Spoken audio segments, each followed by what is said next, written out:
কুষ্টিয়ার দৌলতপুর উপজেলার দক্ষিণ পশ্চিম ফিলিপনগর। শান্ত এই গ্রামটি এখন আতঙ্ক আর থমথমে পরিস্থিতিতে মোড়ানো। শুক্রবার সামাজিক যোগাযোগ মাধ্যমে ছড়িয়ে পড়ে একটি ভিডিও। সেখানে ধর্ম অবমাননামূলক বক্তব্য দিতে দেখা যায় শামীম জাহাঙ্গীর নামে এক কথিত পীরকে।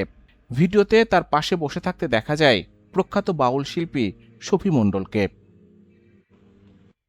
ভিডিওটি ছড়িয়ে পড়ার পর সত্যের সন্ধানে ফিলিপনগর সহ কয়েকটি ফেসবুক আইডি থেকে উস্কানিমূলক পোস্ট ছড়িয়ে পড়ে। শনিবার দুপুরে বিক্ষুব্ধ জনতা হামলা চালায় শামীম জাহাঙ্গীরের দরবারে। চলে ভাঙচুর ও অগ্নিসংযোগ। এ সময় কথিত পীর শামীম জাহাঙ্গীর সহ বেশ কয়েকজনকে কুপিয়ে ও পিটিয়ে গুরুতর আহত করা হয়। পরে হাসপাতালে চিকিৎসাধীন অবস্থায় মারা যান শামীম জাহাঙ্গীর। ঘটনার পর সম্ভাব্য হামলার আশঙ্কায় প্রখ্যাত বাউল শিল্পী শফি মণ্ডলের গ্রামের বাড়িতে বসানো হয়েছে অতিরিক্ত পুলিশি পাহারা।